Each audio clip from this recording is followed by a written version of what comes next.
Looking through the lens, opinions of three friends. Looking through the lens, sometimes they don't make sense. Welcome back, everyone, to episode 4 of the Book of Boba Fett review. This is Through the Lens, and we're the Unholy Trinity, excepting Patronus Gold. On my right, that's Zephyros. What up, y'all? I'm white today. Yo! On my left, Yo. that's Patronus Gold. He's invisible. He's transparent, and I'm SCL. Pretty dark today. We have great lighting. I have like too much lighting. You have Not enough. much. Like not enough. Yeah. I would open the curtains, but then that'd just be bad. That would be too much. All around. That'd be way too much. In any case, episode 4 of the Book of Boba Fett. I probably should have gotten the information about this. Oh yeah, you should have before opened I started the episode. IMDb. I am not very smart. We all make mistakes. Yes, we do. Dum dum dum dum dum dum dum dum dum. This episode was directed by Kevin Tancharoen, written by John Favreau and Noah Kloor, Kevin Spicy. starring the usual cast with a few cool people that we might go over in spoiler zone. And just jump straight into it, huh? How was your first impressions on this episode? It's all right. It's pretty exposition heavy once again, but we got some interesting things happening. Yeah, I would say it was pretty good exposition, actually. Yeah, it wasn't like overwhelming. And yeah, it's like this episode is, I feel like, is a lot of setting stuff up. Exactly, yes. There's a lot of things being set up in this episode for the next few episodes and potentially the future of the Star Wars universe. We'll see. Yes. In any case, we'll jump straight into it. Let's talk about the acting then. How's that? It was all right, as always. As always, yeah. Nothing to complain about. Everyone's doing a pretty good job. All right. Talk about some writing. How's that? I thought it was all right. Some interesting stuff happening in this one. We got a few flashbacks at the start, did we? Yep.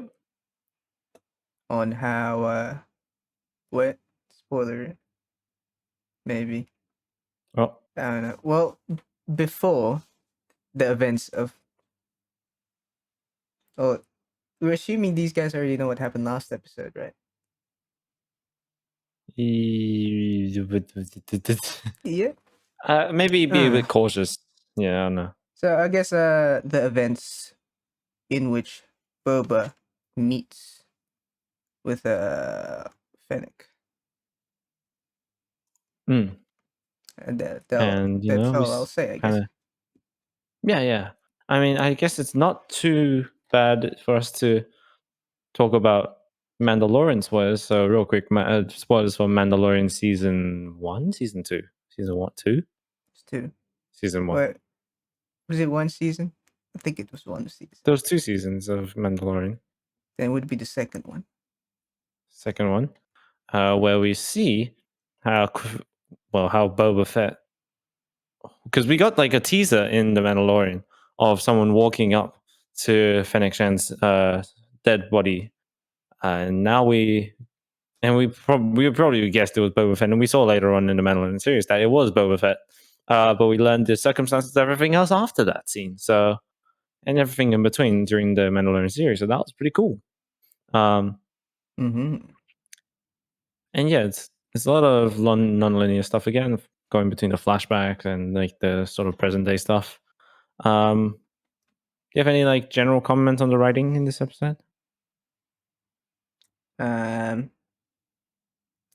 Nothing that stood out. I think. Yeah, it's alright. Yeah, it's alright. anything it would have to be specific to any scenes. We'll talk about in spoiler zone as always. All right, moving right along. Talk about the cinematography then. It's pretty cool stuff. Well, I would say the cinematography, maybe in the previous episodes, wasn't as flashy, except for maybe episode 2 with the train heist. Or I don't know if that's what it is or not. We're in episode 4, so you'll probably already watch the other episodes, fellow viewers. Probably. Okay. Why are you watching this review if you haven't watched the older reviews? Well, I'll just keep going as if nothing happened. But yeah, I'm doing some pretty decently cool stuff that's sort of different to the other ones, where maybe like in episode 1 or 3 might have just been overall pretty standard cinematography. Better, but not by much. But that's still, it's the cinematography always with this series isn't short of well, I would say like pretty good. So I'll leave it at that. All right. And anything else to add? Not much from me. That was all right. Cool. All right, let's talk about some of the editing and the visuals then in this episode. They did some pretty cool stuff, like practical effects, as they always do. But you want to point out anything in particular, or should we leave that to spoiler zone? Probably spoiler zones. All right, cool. In any case, there's still really some cool stuff going on with the practical effects, and nothing bad to point out. So that's cool. I'll talk about the audio and music then. I think I'll leave one of the things for the actual spoiler zone. Although maybe you want to talk about the other one. So this episode features a special guest in the soundtrack and in the show, with a cameo from the one and only Thundercat. Cool guy, plays good bass. Yes, sir. Yep. And he makes demonic fingers while he's playing the bass. Oh yes. You might have seen those pictures around, but I don't know. He's a cool guy. This is the first I'd ever seen of him, so I don't know if I should be roundly shunned or something. Well, I guess it's like if you're not if you're not around the scene that he's in, or if you're not into the scene surrounding that he's in, you'll be pretty hard to know who he is, I guess. But he's pretty famous these days, I'd say. It's pretty big. Yeah. Like, I guess if you play bass, you definitely know this guy. Yeah. This kind of thing. That's cool though. Yeah, I felt like I might want to look into his music after that. But in any case, I think we're good to move on. I'll actually generally talk about audio and music. I mean, pretty cool. I guess now that the theme is really starting to like kick in, and briefly talking with Patronus Gold, who has watched a few of the first few episodes and is not caught up with us, so that's why he's not going to be on this series. Sorry? He watched this episode with us, didn't he? Yes. So he has caught up. He has caught up, but he's not here today. He's a busy man. He's a busy man. Busy. But yeah, he is a big fan of the music, like a very big fan of the music. And now that I'm like appreciating the little details, it's actually really cool music, especially like the theme song. The theme, what with I forgot the person who worked alongside Ludwig Göransson. The music he did with a lot of the vocal choirs, like the male choir. That was some really nice musical elements to put into the soundtrack. It really adds to it. The guy's name is Joseph Shirley. So some really cool stuff by him. Definitely. All right. Now I will go on. We shall go on to spoiler zone. Spoiler zone. Timestamp on the screen right now. Yes, sir. Coolio. You want to kick us off with some of the smaller spoilers bits? So I guess we'll start from like the beginning of the episode, which was the Fennec Shan flashback, was it? Yeah. Okay. So yeah, we get shown on how Mr. Fett and Fennec Shan became, I guess, partners in today's climate, or in the present time of the Boba Fett show. Hmm. So it is shown that Fennec Shan was dead. But then that's where we see how she gets the robot stomach thing Robot from the intestines. from none other than Thundercat himself. Thundercat, the baseman, has his cameo as a I guess a cyborg doctor. Hmm. I think it's sort of like it feels like a tattoo parlor. I guess so. There's Yeah. like a parallel that can be drawn from real life, but then it's also just it's them like putting droid parts onto themselves. Because that would be the equivalent. Yeah. In a sense. Also found out that there a subculture in London. It's like because you're it's like a British subculture in the 60s called like people. It's like a group of people called mods, like mod. Is it the Vespa thing? Yeah, it's and we saw yesterday with the kids on bikes. They look very similar and colored like pretty similarly paleted to like the 60s mod culture. I guess it's a direct reference to that. That With and the they literally called mods as well. Like they're yeah. literally like yeah. So that's a nice parallel to have been drawn there. So that's pretty cool. Yes. Or how Jack would like to say they're Spy Kids. Spy Kids. Well, They're Spy Kids. one can take it how they wish to take it. But yeah, that's that. So pretty cool stuff there.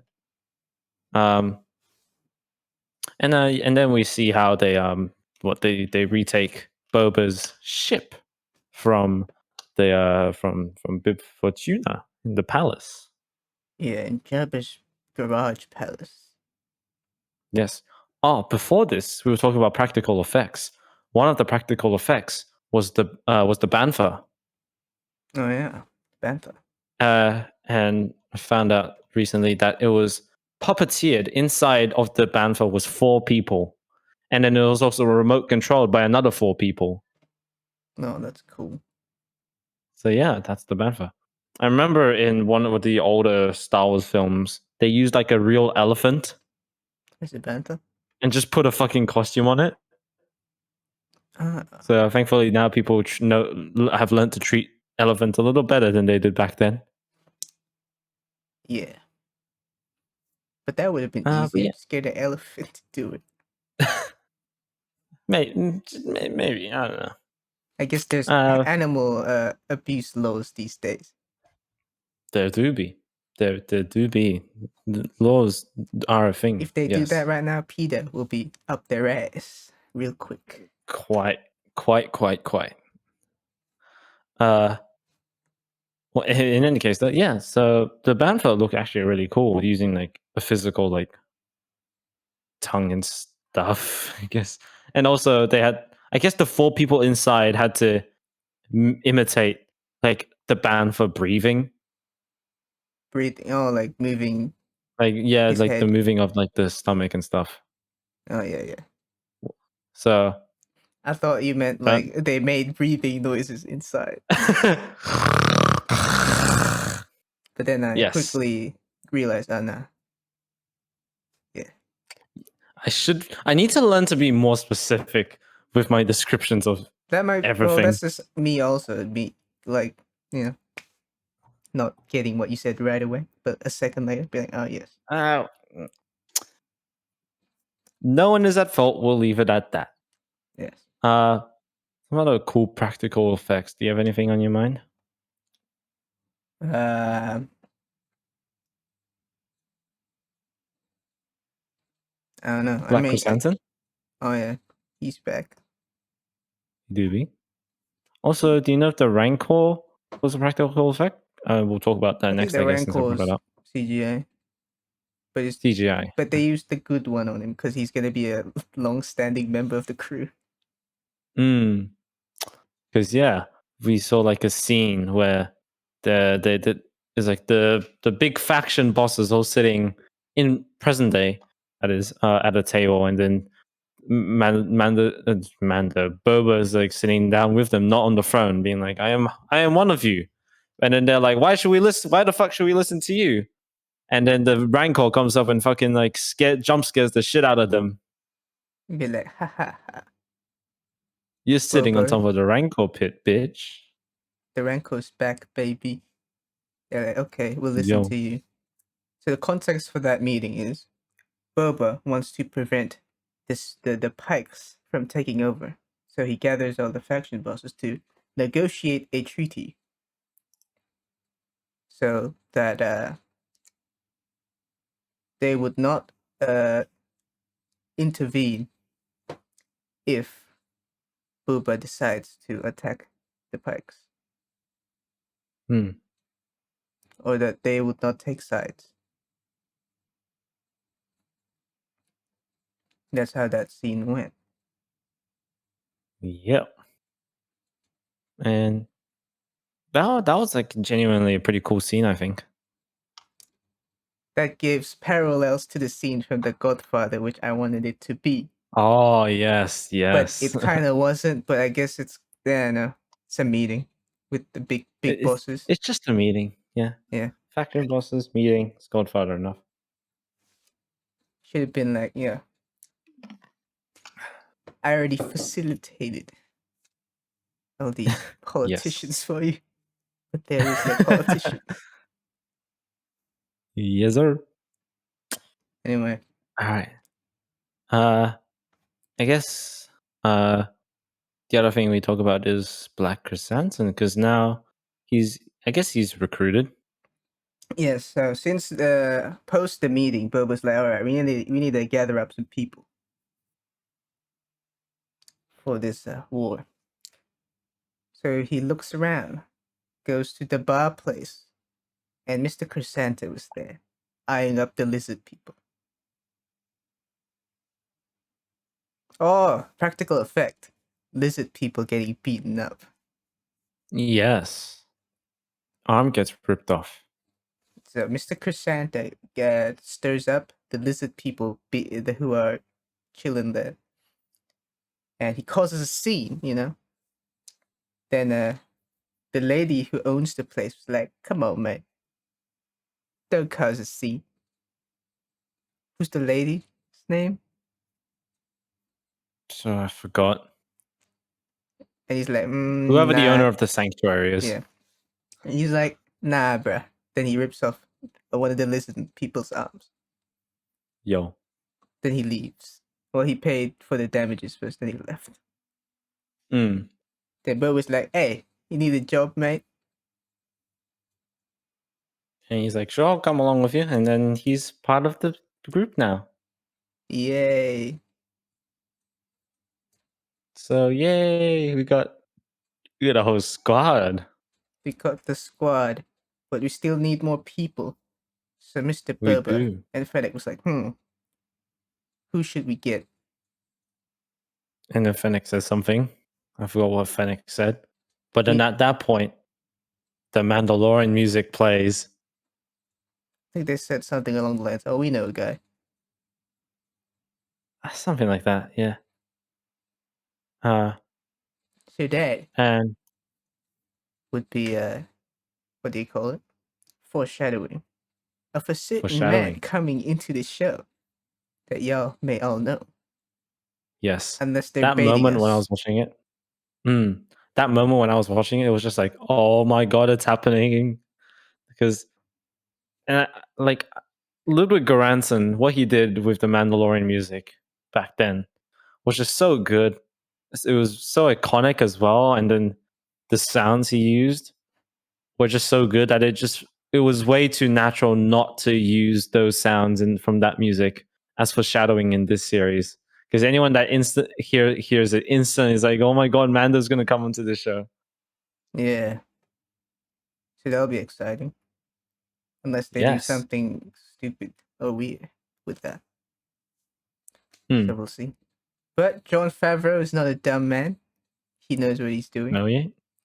Yep. So let's see. But yeah, so we hear the music. At this point, Mando has the black dark saber, Yes. and potentially he's able to get the help of the other Mandalorians like Bo-Katan and her gang from the Mandalorian season 2. So we might have a See how group of that goes. Mandalorians.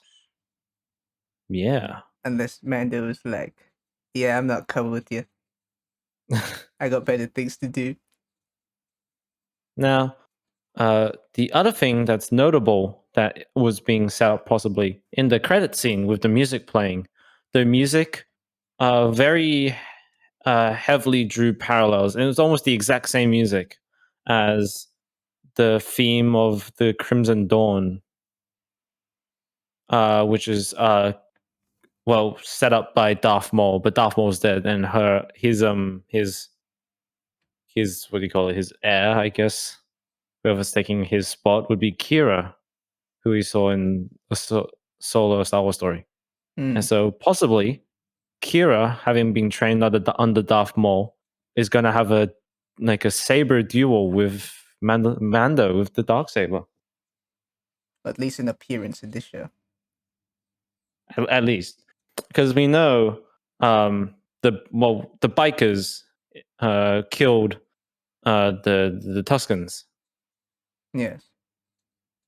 And even Fennec Shan was like, bikers killing Tuscans? Really?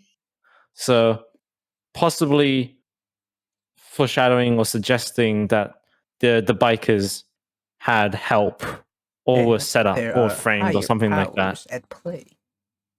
Mm. The big boss is coming in. Yes. And that will be really cool. So we'll see how that goes. It's also interesting that, I guess, if the Mandalorian comes along to help Boba Fett, perhaps this sets up season 3 of the Mandalorian. Has that been confirmed yet? I remember it being, I'm not sure. Double check that real quick. I think it is confirmed. Yeah. Then that might have a thing or two relating to that. Yeah. Right. As Favreau says, Mando season 3 will go start production after next year's Boba Fett show, according to Eric Davis, who I don't know who he is. Who is Eric Davis? The guy from Rotten Tomatoes. So okay. All right. Thank you, Eric. We'll take his word for it. That was just, I literally just saw one source and I moved on. You could probably find a better source if you did some more research, viewers. Yes. Be better than us. But yeah, that's sort of what happened this episode. Some pretty cool stuff. Exciting, very excited to see the rest of the episodes. Absolutely. Yeah. Well, in any case, I think we're good to move on to our final verdict, shall we? Yeah. Yeah. Alrighty, take it away, Mr. Defrus. Righto. Welcome back, everyone. Final verdict time. Starting with yours truly. Interesting episode. Things are getting set up. We get a bit more backstory on Boba and Fennec. Things are getting heated. Yeah, heating up. I'll give this one a solid 6. 6, okay. I think I'll give it a 7, personally. Okay. Yeah, it's about how I felt about the other episodes, I guess. So I'll give it a 7. A combined average of 6.5 from the Unholy Trinity for this episode of the Book of Boba Fett. Leave your thoughts in the comments down below if you agree with us. If you thought it was higher, maybe I thought it should be a bit higher, but yeah, this series is only going to get much better from now onwards. Let me tell you, the Patronus Gold score would be Spy Kids out of 10. You can interpret that how you will. Make sure to like and subscribe, and we'll see you in the next episode, eh? Bye-bye. Bye-bye.